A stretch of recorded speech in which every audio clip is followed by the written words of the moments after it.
Hola, buenos días, buenas tardes o buenas noches. Bienvenidos al programa número 61 de Tecnología y Sociedad. Este programa se emite, como ya todos saben, los días miércoles en directo por Radio Murialdo, Mendoza, en el 90.5 del dial y en el 1290 de AM. Todavía quedan radios que transmiten en AM. Esas nos pueden escuchar desde casi toda la Argentina, pero en el 90.5 nos pueden escuchar solo desde Mendoza. Si alguien nos quiere escuchar el día miércoles, este programa lo hacemos con Vivi, mi esposa, y lo hacemos los miércoles a las 18. Entonces, si alguien nos quiere escuchar y no está en Mendoza, busca Radio Murialdo Mendoza en internet y va a encontrar desde el sitio web de Radio Murialdo, que es radiomurialdo.com.ar, donde nos puede escuchar y ver en directo por streaming de video, hasta diversas plataformas que retransmiten el streaming solo de audio. Así que, bueno, eso como ustedes quieran. Si no, nos ven en diferido por nuestro canal de YouTube, el canal del Profe Eduardo, aquí. El Profe Eduardo soy yo. Bienvenidos entonces a mi canal. Vamos a hablar hoy de la guerra, de la tecnología y los aspectos éticos de la guerra. Es un tema difícil, complicado, pero bueno, no sé si se recuerdan, hace un par de programas, en el 60, medio que esbozamos de qué íbamos a hablar en los siguientes programas. Y entonces, bueno, esto fue una de las cosas que dijimos que íbamos a tratar. Estoy tratando de quitarme un poco de sombras. Esta sombra es el termo, si lo puedo poner en algún lugar donde no me da sombra. Entonces decíamos, esbozamos más o menos los temas que íbamos a tratar y estoy tratando de respetar más o menos el orden. No sé si lo vamos a hacer siempre en ese mismo orden, pero bueno, hoy nos toca, según este cronograma, el tema de la ética, la guerra y la tecnología. Vamos a reflexionar sobre aspectos clásicos de la guerra, como el tema de la guerra justa y un poco tratar de ver los distintos tipos de guerra que hay, porque cuando uno habla piensa en la guerra convencional. Por eso pusimos aquí un dron armado, porque claro, eso se sale fuera de los límites de lo que uno suele pensar como guerra. Bueno, la guerra del futuro, la guerra moderna. En fin, vamos a ir abordando todos esos temas. Antes de entrar en el tema, queremos agradecer a Martín González, Claudia Croseri, Máximo de Sauturriestra, Emilce Quiroga, Omar Durán, Jorge Granata, Raúl Castillo, Cecilia Fredes, Mariana Pavetti y obviamente a la licenciada Viviana Nasif, que es psicopedagoga, que realiza atención de niños, jóvenes y adultos, y su número de WhatsApp es 261-252-1555. Así que bueno, vamos a continuar, vamos a empezar a esbozar un poquito el tema, en el que nos vamos a demorar unas 20 minutos, media hora. Trato de hacerlo más corto, pero no me sale. Así que te invito a que, antes de comenzar, si querés detener el video, prepárate un café, una cervecita o un mate como yo, y vamos con toda tranquilidad a abordar el tema. Hay diversas acepciones de la palabra guerra en la Real Academia Española, pero todas implican romper la paz, y en todas más o menos se despierta el interés por la tecnología. Ya hemos hablado muchas veces en nuestro canal sobre el tema de qué consideramos tecnología, porque muchas veces cuando nos referimos a la tecnología, por ejemplo, alguien se referirá a ese micrófono, a la cámara que está ahí enfrente, pero no, este mate es tecnología también. ¿En qué sentido? En el sentido de que es un desarrollo artificial, un desarrollo propio del arte y del oficio del hombre, de las capacidades del hombre, para tener una vida más cómoda, digamos así, ¿sí? Entonces eso es tecnología. Y también el término guerra tiene varias acepciones. Vamos a ir abordando ese tema y al final vamos a hacer un pequeño aporte de los distintos tipos de guerra invisible que se pueden hacer hoy día, que se pueden tener, porque la guerra armada, la guerra convencional es, gracias a Dios, cada vez menos común, pero eso no significa que no haya guerra.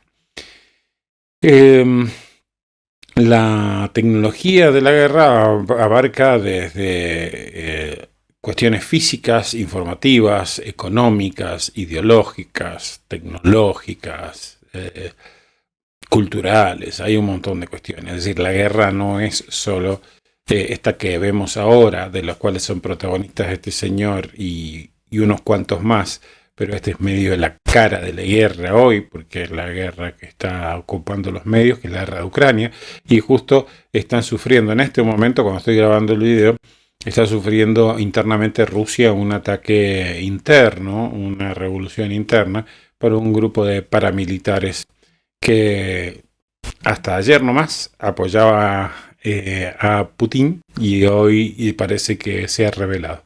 Veremos en qué termina toda esta situación. Pero esa es la guerra que ocupa los medios de comunicación, de la que nos informan los medios de comunicación. Lo que no sabemos normalmente es que esa misma información forma parte de la guerra y que esa información que recibimos a través de los medios, como le llaman, mainstream, o los medios hegemónicos o los medios tradicionales,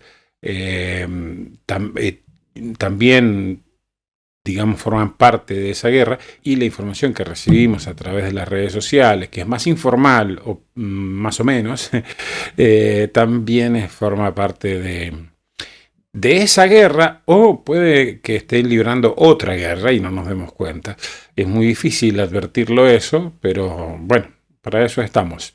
De paso voy a recomendar un libro que leí hace un tiempo, para mí el mejor libro de Agustín Laje, que es La batalla cultural. Muy buen libro, y justamente habla de algunos conceptos de guerra, de batalla, y esta batalla cultural en la que pretende enrolarse Agustín Laje, muy buen escritor, por cierto.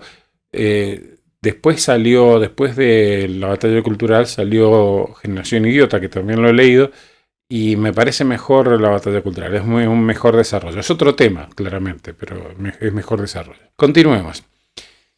Del tema de la guerra, y sobre todo de las condiciones para que la guerra sea ética y legítima, digamos una guerra, lo que se llama la doctrina de la guerra justa, se viene desarrollando desde hace mucho tiempo. Aquí hemos puesto la imagen de San Agustín de Hipona, que es tal vez uno de los que habló más sistemáticamente primero de este tema.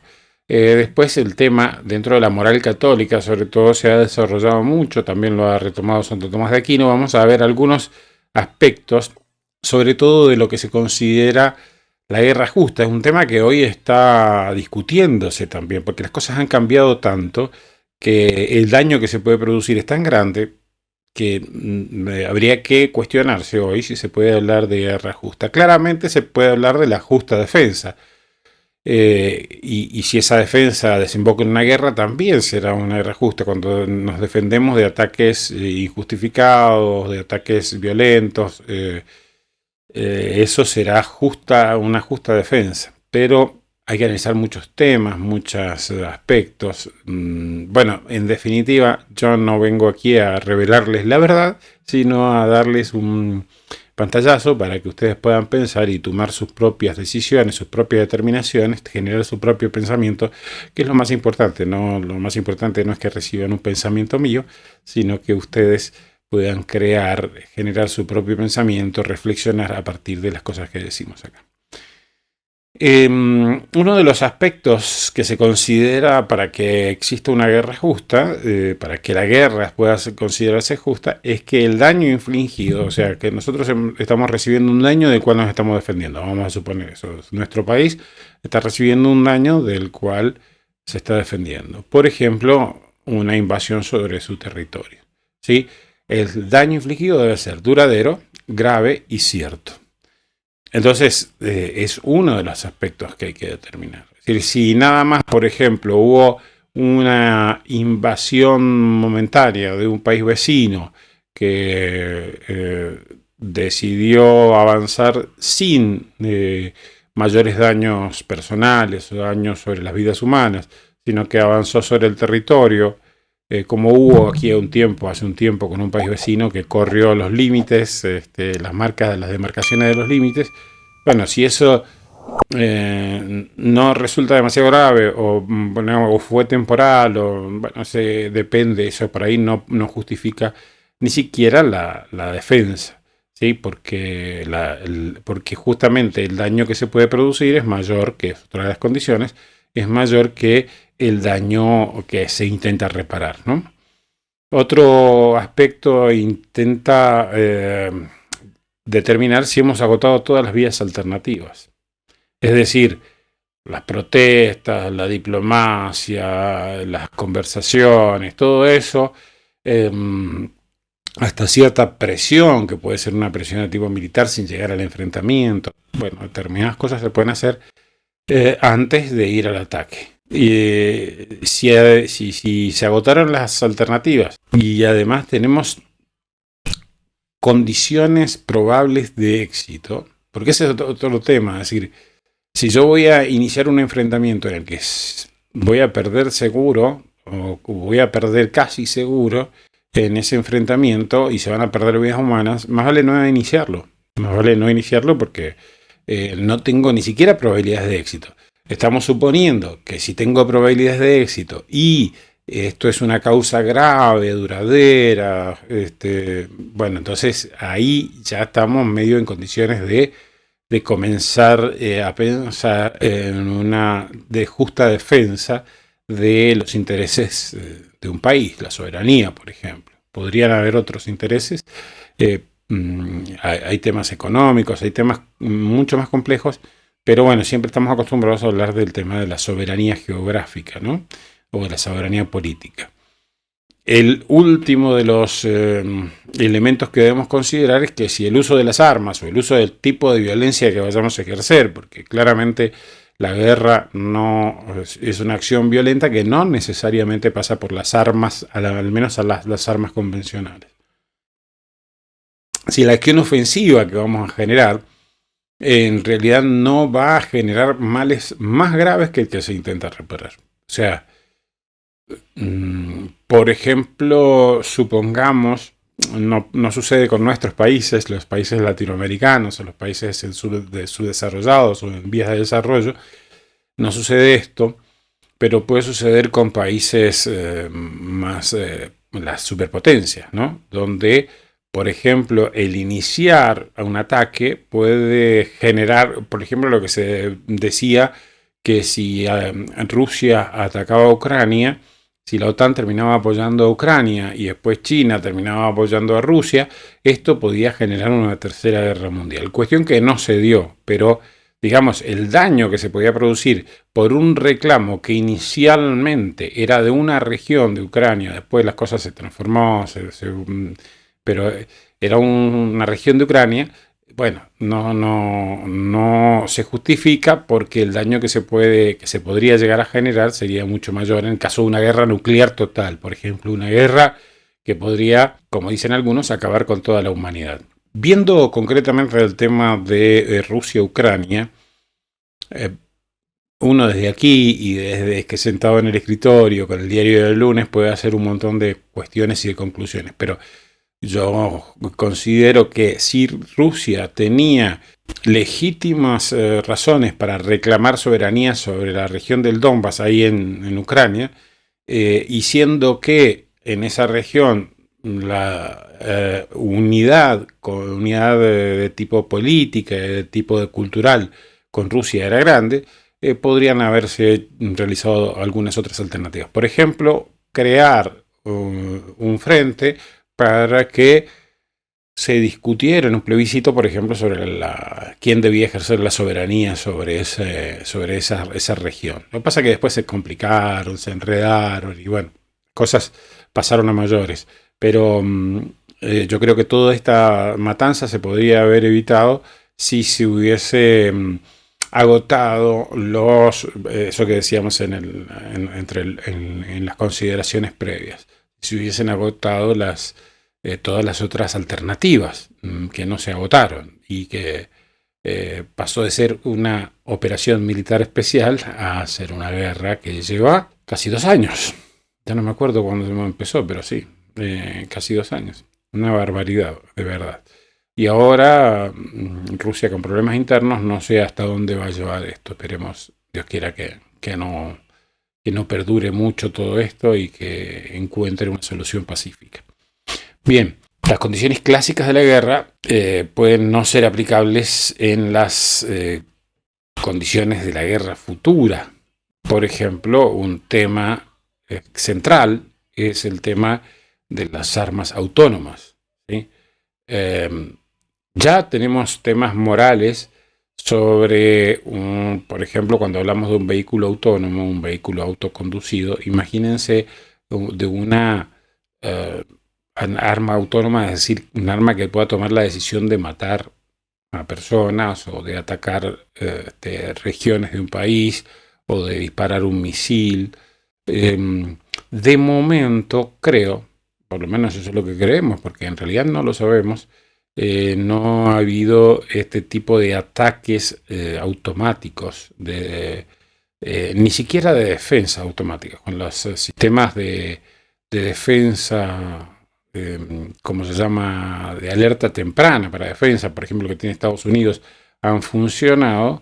No se ha llegado a disparar armas que puedan terminar con misiles y ese tipo de cosas sin la intervención de un ser humano. Esto es lo que se está discutiendo, el tema de las armas autónomas, que podría complicar muchísimo el tema de la moral de la guerra, si es que de eso se puede hablar. Piensen que se está hablando justamente de este tipo de cosas, de la autorización de las armas autónomas y todo esto en los máximos organismos internacionales.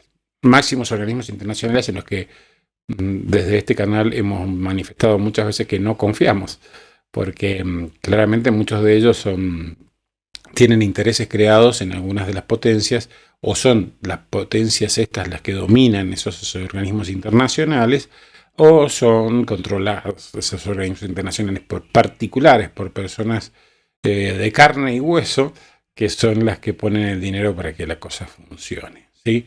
Por ejemplo, recientemente se ha descubierto que uno de los elementos por los cuales Estados Unidos no ha terminado de apoyar frontalmente a Ucrania, a pesar de que lo dice, y a pesar de que provee algún tipo de cosas, no ha mandado tropas y ese tipo de cosas para Ucrania, ha sido porque depende muchísimo su aparato energético de la compra de uranio enriquecido que hacen a Rusia.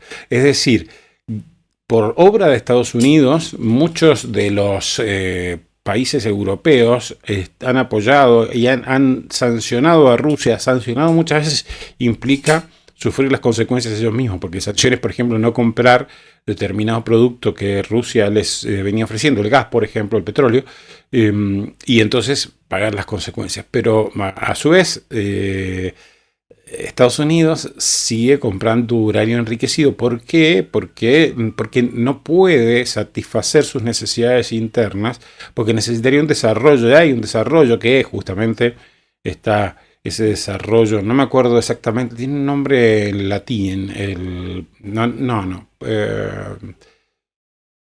en latín, es en inglés, Power Terra o algo así, una cosa medio rara. Es el desarrollo para ampliar la producción de uranio enriquecido en Estados Unidos, que es donde hay dinero de Bill Gates, omnipresente de Bill Gates, como siempre. Bueno, el uranio enriquecido entonces es una necesidad para Estados Unidos y sigue comprándole a Rusia, a pesar de que por otro lado está diciendo, bueno, sancionémoslo, digamos, si hay como una doble moral. Entonces ahí hay otro tema, es una guerra económica en apoyo supuestamente a un país al que dejaron solo combatiendo contra una gran potencia. Tampoco esa gran potencia como es Rusia se la ha llevado de arriba y tenemos un problemón con bajas, grande cantidad de personas muertas de los dos lados, zonas de Ucrania completamente destruidas. Realmente una vez que esto termine seguramente hará falta de la solidaridad internacional. No sé si Estados Unidos, que es uno de los que empuja todo esto, va a estar a la altura de las circunstancias, pero sí los países más afortunados, tendremos que estar apoyando para volver a levantar Ucrania porque está devastada. Sigamos. Otro tema que complica las cosas cuando la producción es tecnológica, porque ahora se pueden producir qué sé yo, miles de pequeños drones armados que son lanzados por un avión, por ejemplo, y todo eso tiene mucho menos costo relativo que los lanzamisiles y todo ese tipo de cosas.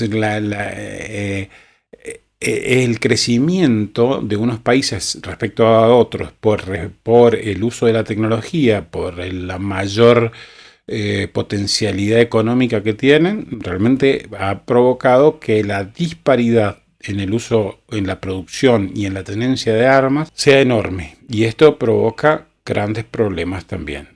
Porque por ejemplo, con el tema de las armas autónomas, casi todos los países se han declarado en contra del uso de las armas autónomas, pero no todos se han declarado, sobre todo los que son más grandes, no se han declarado respecto a la prohibición de la producción y de la tenencia de las armas autónomas, es decir, de la investigación para producir. No se han declarado en contra. ¿Por qué? Y bueno, es fácil declararse contra el uso cuando no tenés que usarlas o no prevés tener que usarlas prontamente. Pero mientras tanto se van preparando para usarlas en el futuro. Y lo ideal sería que si esto es así, no se produjera, no se investigara más sobre este tema. Es un tema difícil porque quienes tienen que ponerle el cascabel al gato son los principales interesados en que esto se siga desarrollando, ¿no? Porque mantener esta asimetría implica un desequilibrio de poder que los mantiene a ellos políticamente por encima del resto e influyendo sobre el resto, a la manera de la Guerra Fría que se desarrolló, que ahora medio como que está como queriendo volver esa Guerra Fría, lamentablemente, aquella Guerra Fría que se desarrolló donde no solo era una guerra de espías o de información, sino era una guerra de a ver quién tiene más poder, quién tiene más poder y quién atemoriza más al otro. Eso es una de las guerras que también se desarrollan muchas veces cuando no hay guerras armadas. Un tema moral importante es con el tema de las armas autónomas y con el tema de las armas mediadas por tecnología, es a ver quiénes son los responsables de un crimen de guerra. Por ejemplo, de haber matado o haber tirado una bomba en un hospital. ¿Quiénes son los responsables? Si lo hizo una máquina, si lo decidió una máquina. Es difícil de determinar. Miren, aquí yo he agregado una pequeña frase que ocurrió hace poco, donde hablo del caso de los drones rebeldes. Hace poco la Fuerza Aérea de Estados Unidos estaba desarrollando una simulación. La simulación es puramente virtual, con gemelos digitales de las armas, o sea, no son armas concretas, son gemelos digitales de las armas. Se crea un ambiente virtual donde se simula el funcionamiento de determinados de unos drones, en este caso. Eso se llama sandbox. Es como el viejo cajón de arena. Eso, no sé si han visto las películas cuando los generales planificaban la guerra, tenían una especie de mesa de arena donde allí con soldaditos de plástico planificaban movimientos. Esto ya no se hace más así, se hace en dispositivos virtuales, se llama sandbox. Ese dispositivo que también es utilizado en tecnología, por ejemplo, para correr un programa que podría ser potencialmente problemático para un equipo. Entonces se crea una máquina virtual y se lo hace correr en esa máquina virtual. Bueno, hay muchos elementos, precauciones que se toman para evitar que la puesta en marcha de un nuevo sistema termine destruyendo o obstaculizando algo que ya está funcionando bien. Eso es en el ámbito tecnológico. En el ámbito de la guerra, esta sandbox es una simulación, ¿no? Bueno, en Estados Unidos, la Fuerza Aérea de Estados Unidos estaba desarrollando una simulación con drones relativamente autónomos. ¿Por qué decimos relativamente autónomos? Eran capaces estos drones de identificar al enemigo y de planificar un ataque. Entonces, la idea era que finalmente tenían que recibir la autorización de un humano para efectivizar ese ataque. Entonces, era así, los drones, eran varios, identificaban el enemigo, pedían como permiso para atacar, el humano a cargo les daba permiso o no les daba permiso.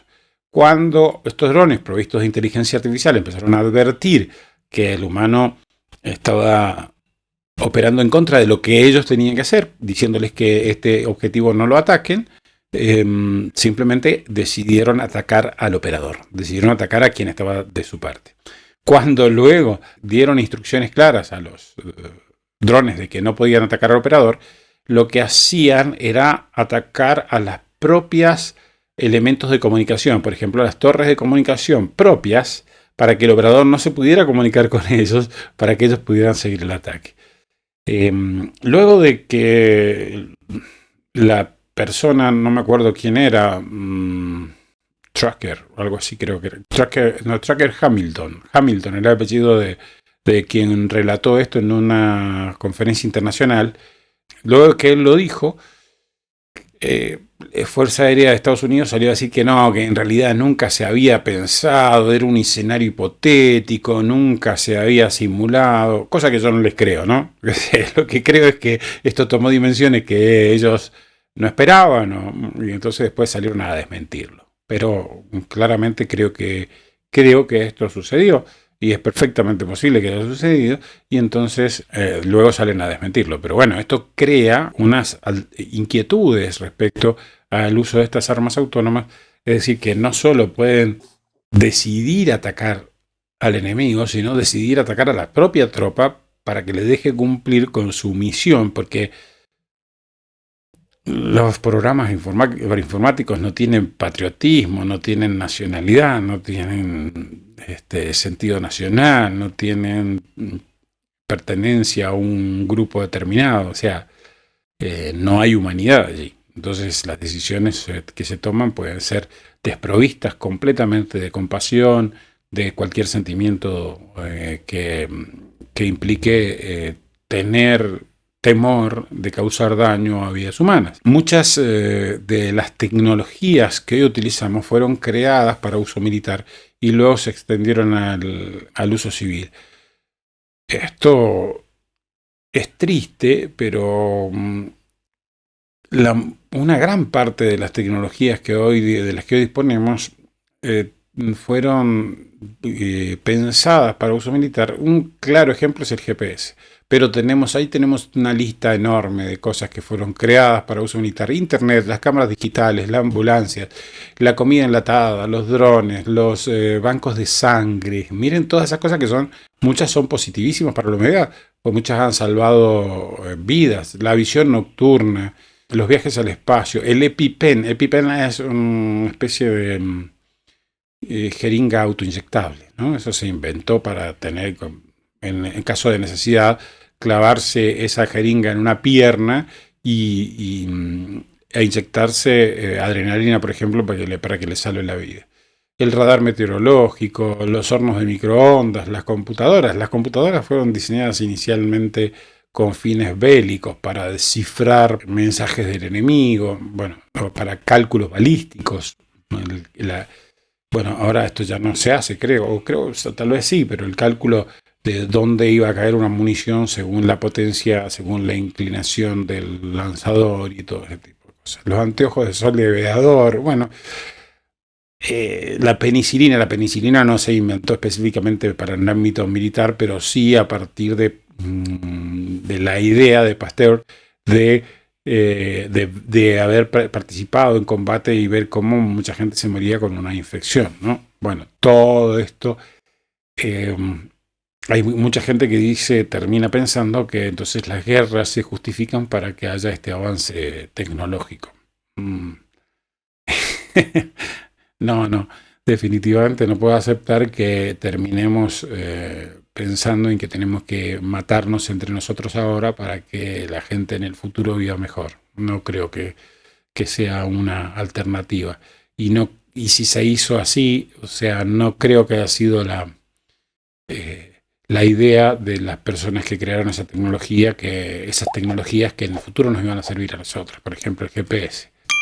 Probablemente alguno piense que esto pueda justificar de alguna manera las agresiones o el ataque a la vida humana. Yo pienso que no, definitivamente. O sea, ¿a dónde estamos llegando? Hay un montón de situaciones que se han incorporado en el análisis de las guerras modernas que no se tenían en cuenta en aquellas consideraciones de San Agustín, Santo Tomás, sobre la moralidad de la guerra justa y todo eso. Cuestiones que todavía están hasta en el catecismo de la Iglesia Católica, ¿no? O sea, creo que todavía perduran ese tema de las condiciones para la guerra justa, pero sin embargo los papas recientes se han manifestado siempre en contra de la guerra. Es más, creo recordar, no sé si del Papa Francisco, que toda guerra será siempre injusta, o sea, objetando aquel concepto inicial de la guerra justa. Es un tema para pensar. Yo creo que en las condiciones actuales ni siquiera se cumplirían algunos de esos primeras consideraciones para determinar si una reacción o si una respuesta al enemigo que pueda causar una guerra es justa. No sé si se puedan cumplir con la posible cantidad de consecuencias que hay con estas armas. Por ejemplo, el generar un desastre o un ataque masivo, atómico o una guerra que puede llevar al fin de la humanidad.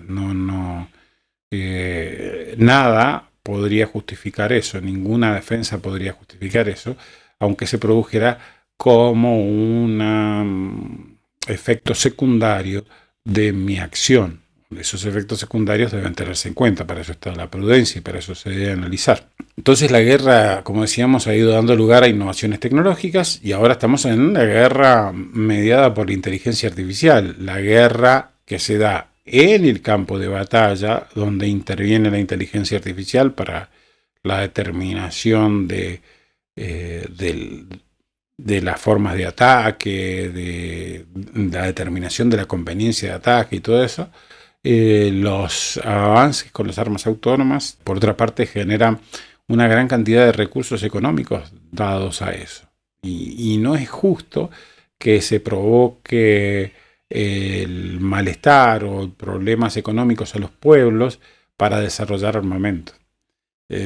A los pueblos propios, o sea, al pueblo propio, es decir, no sería justo que mi país, para desarrollar armamento, haga pasar hambre a parte de su pueblo, o que mi país, por desarrollar armamentos, no sea solidario con otros, por ejemplo. Entonces, claramente esto genera una serie de dilemas que habrá que ir resolviendo y habrá que ir viendo en la medida que se van presentando, pero creo que ya se deben estar presentando. No es el caso de nuestros países, es el caso de quienes no se cuestionan todas estas cosas, ¿no? Como las grandes potencias, China, Estados Unidos, etcétera, etcétera, etcétera. Claramente, gastar grandes cantidades de dinero en armas plantea dilemas éticos como el que ilustra esta fotografía. Un niño empuñando un arma que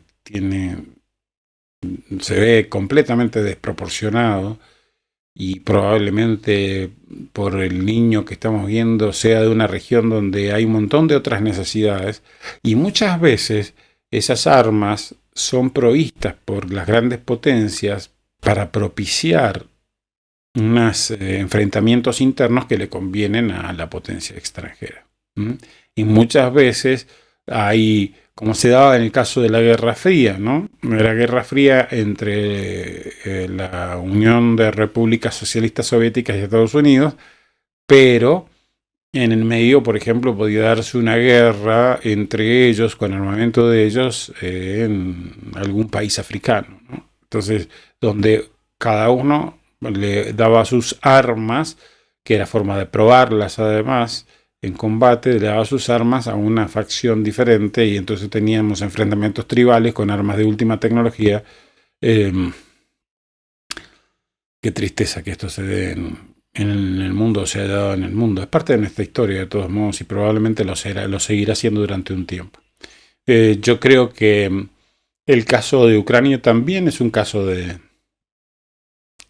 que se alentó a Ucrania para ofrecer una resistencia a Rusia, que se alentó a Rusia para atacar desde otras potencias, y después la guerra los dejaron solos. Solo les proveyeron algún tipo de municiones o armamentos, pero los dejaron solos.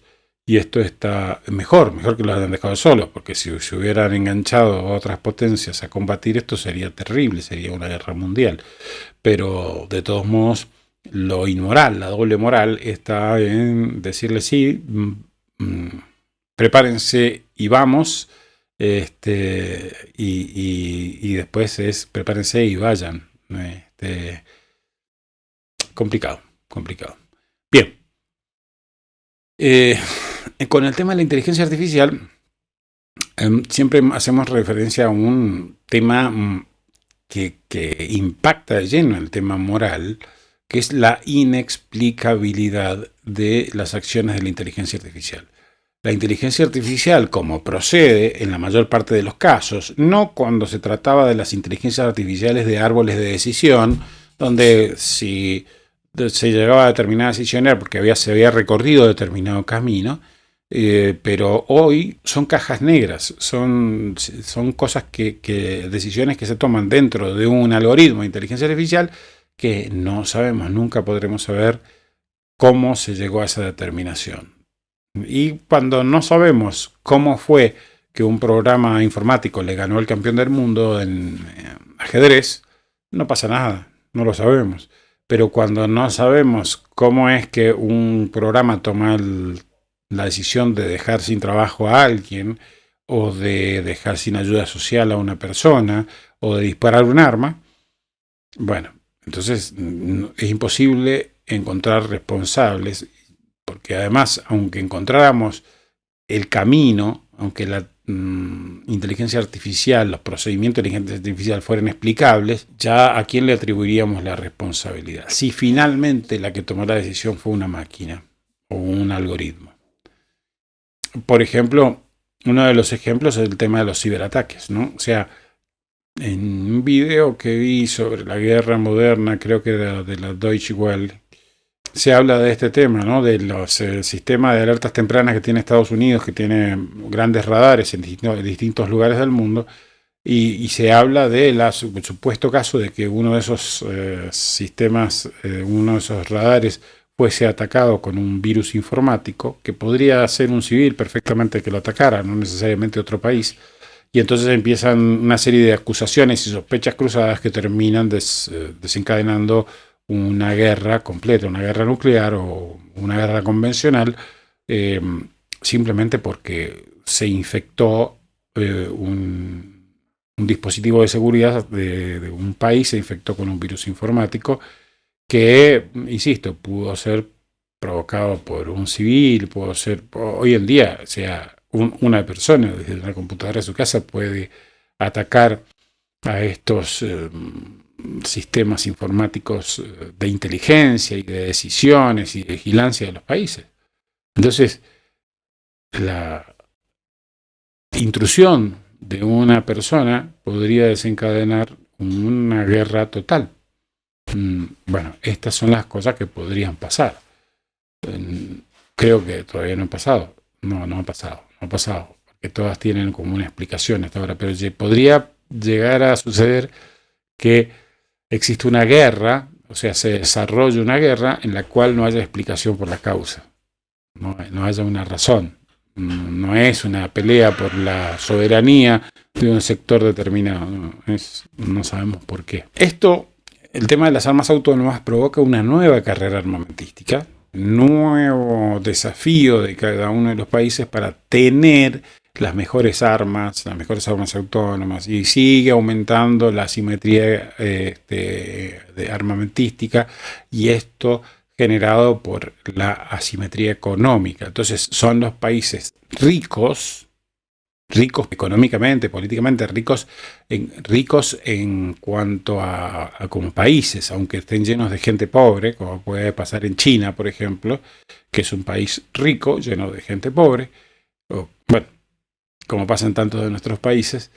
Entonces uno podría decir, todo esto genera esa asimetría y esa carrera por mantenerse, porque en definitiva esta lucha por ver quién es más poderoso, quién desarrolla más inteligencia artificial entre China y Estados Unidos, bueno, no es solo un tema de preponderancia tecnológica, es preponderancia económica, preponderancia militar, es dominio sobre el mundo.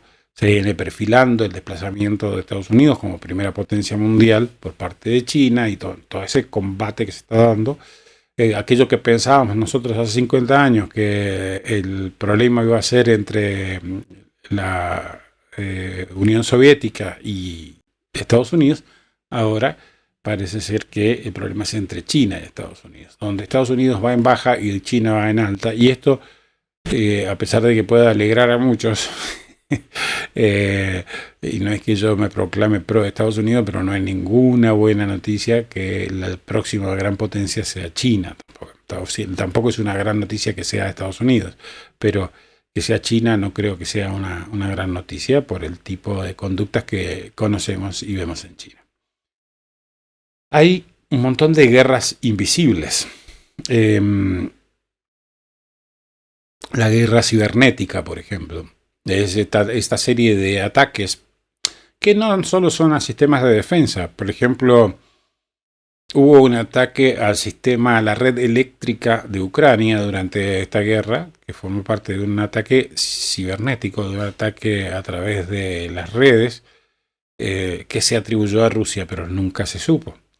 Y hay guerra informativa también. Por ejemplo, ¿quién destruyó los gasoductos?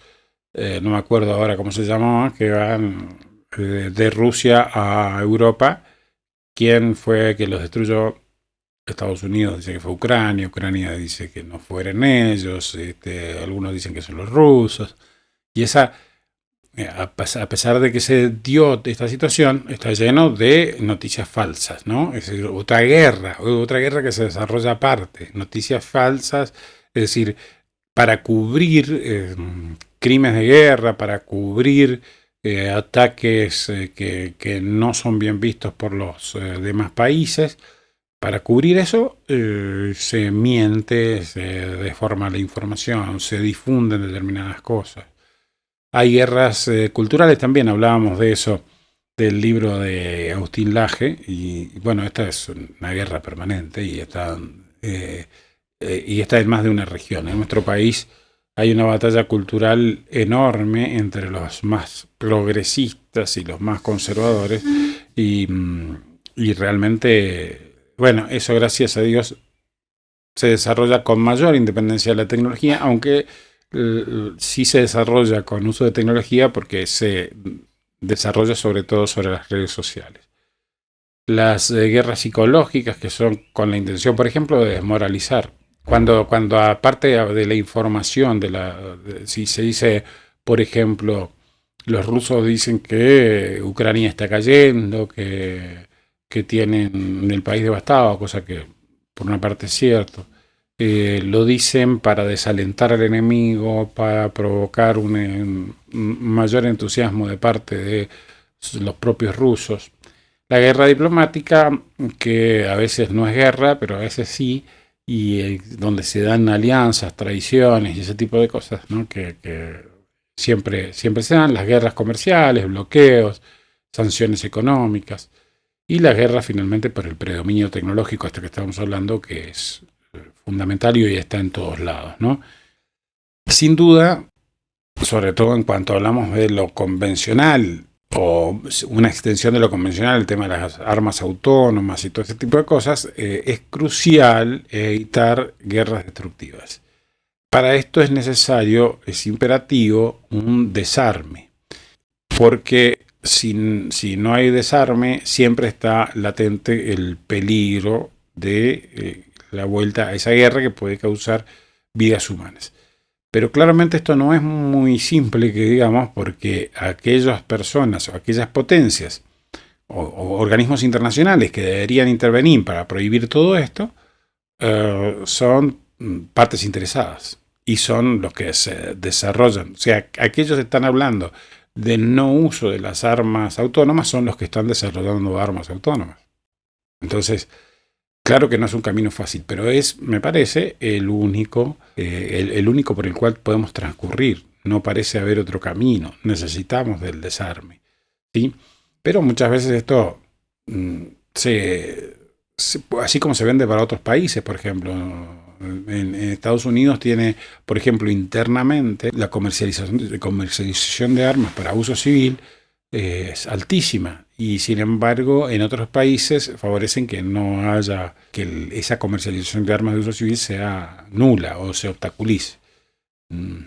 Yo no sé de qué lado ponerme, la verdad. Siempre es mejor que no haya tantas armas, pero el problema es cuando se termina diciendo, que muchas veces es cierto, que ese tipo de restricciones afectan a las personas que se manejan legalmente. Y a las personas que se manejan fuera de la legalidad no hacen caso a esas restricciones. Y entonces termina creando una situación injusta donde las personas que se manejan fuera de la legalidad tienen armas, y los que no se manejan fuera de la legalidad, los que prefieren la vía legal, no tienen armas y no se pueden defender. Entonces hay toda una situación que complejiza en el uso de armas por la parte civil, y obviamente el mismo esquema se repite a nivel internacional. Entonces debemos buscar la reducción progresiva de la violencia y de la carrera armamentística, porque si no, este mundo está caminando hacia su propia destrucción. Esperemos que el desarme nos conduzca hacia un futuro de progreso tecnológico y de bienestar humano. Hasta ahora hemos visto que son los objetivos militares los que han desarrollado mayor cantidad de tecnología y que han ido a parar a muchas cosas que nos dan bienestar.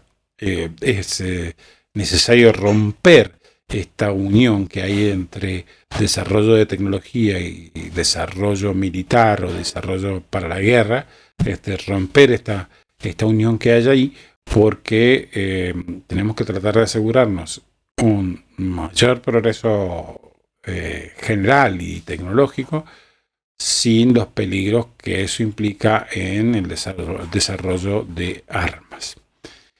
Hemos llegado al final. Si te gustó este video, suscríbete, déjame un me gusta, activa la campanita, deja un comentario o compartí esto con tus amigos y contactos para que nos puedan conocer más.